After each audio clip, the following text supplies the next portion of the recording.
Bonjour à toi chers spectateurs, Les Ombres Persanes ou Tafrig de Mani Aguigui. C'est un film dont au début j'attendais pas grand chose, puis j'ai vaguement vu l'affiche et j'ai surtout vu le pitch. Et honnêtement ce pitch peut sembler très anecdotique, mais je trouve que dans le fond, dans la forme, dans le jeu autour de la société et dans l'ambiguïté que cela peut amener dans un récit, il y avait tout pour faire un excellent thriller. Le résumé pour faire simple, Fardzane et Jalal forment un couple un peu à cran, surtout depuis que Fardzane est enceinte et qu'elle a dû arrêter un traitement médical. Mais leur vie va se complexifier lorsque Fardzane se met à poursuivre un homme qui ressemble énormément à Jalal.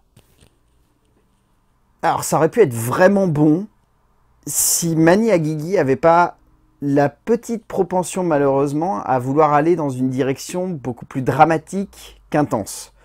Le film n'en reste pas moins très bien construit et très bien fait en termes de crescendo et en termes de montée de la tension, mais il manque quelque chose pour réussir à faire en sorte que tout ce récit sonne vraiment comme une montée en puissance finalement de quelque chose qui pourrait sembler anecdotique et qui prend beaucoup plus de place et qui du coup va embarquer les personnages dans une direction où ceux-ci vont se sentir un petit peu oppressés ou si ce n'est oppressés, en tout cas un peu manipulés.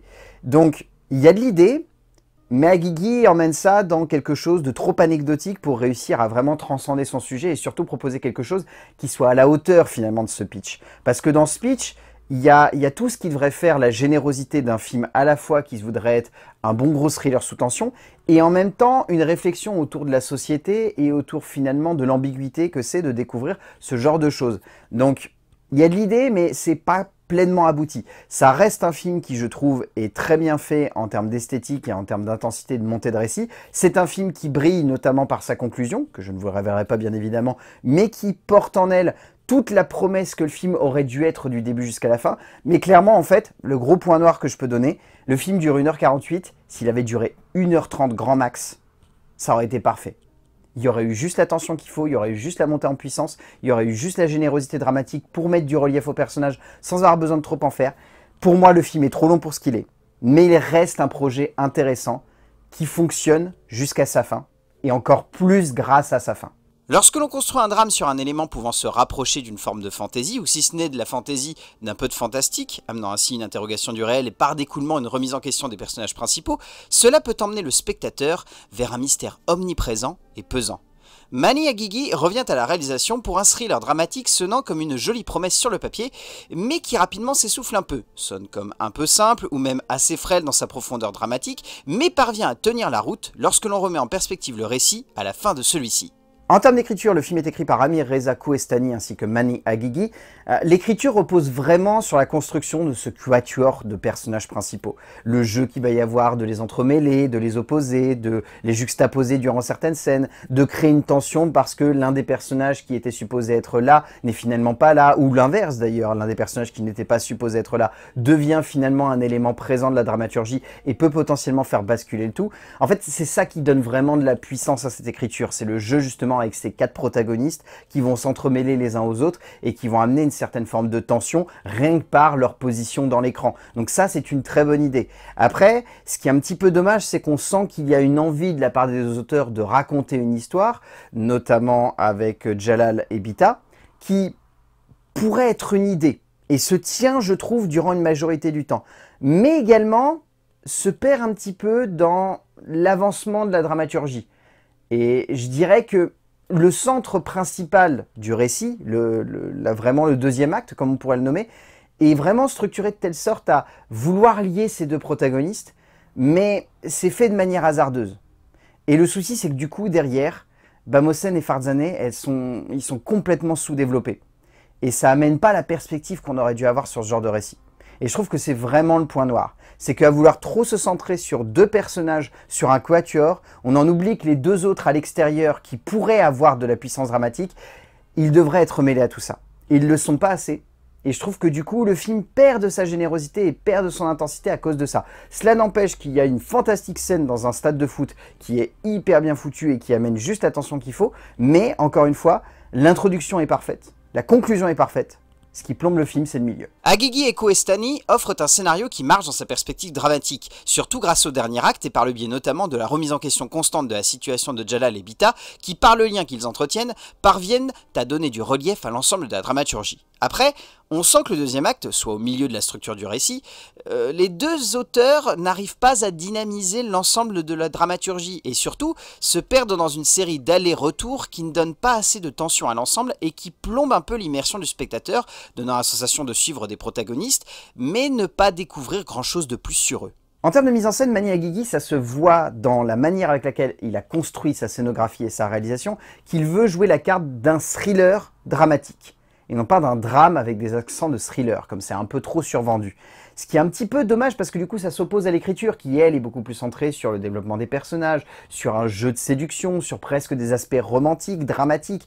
Donc clairement l'écriture s'oppose à cette envie de mise en scène qui voudrait réellement amener de la puissance et de l'intensité du début jusqu'à la fin. Donc c'est un petit peu dommage en fait de voir que le film se perd dans une logique de composition esthétique qui s'oppose finalement à un objectif de composition dramatique ou en tout cas scénaristique qui veut aller dans une direction complètement opposée. Donc c'est vraiment le point noir, c'est de voir qu'il y a un cinéaste qui s'oppose à sa propre vision d'écriture d'un film qui devrait avoir une tension et qui l'a grâce à son esthétique, grâce à son visuel, grâce à sa réalisation, mais qui ne l'a pas assez dans sa dramaturgie.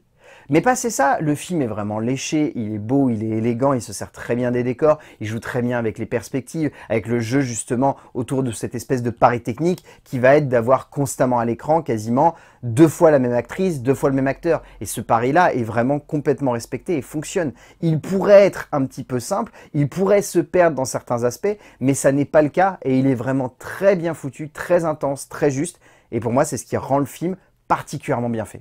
Aguigui met une vraie perspective et intensité dans son œil sur ce couple, jouant constamment un jeu autour des intentions des personnages et développant ainsi un œil presque pervers, ou s'il n'est pas constamment pervers, en tout cas particulièrement ambigu, et ainsi il donne de l'émotion à ce que l'on voit et à ce que l'on constate.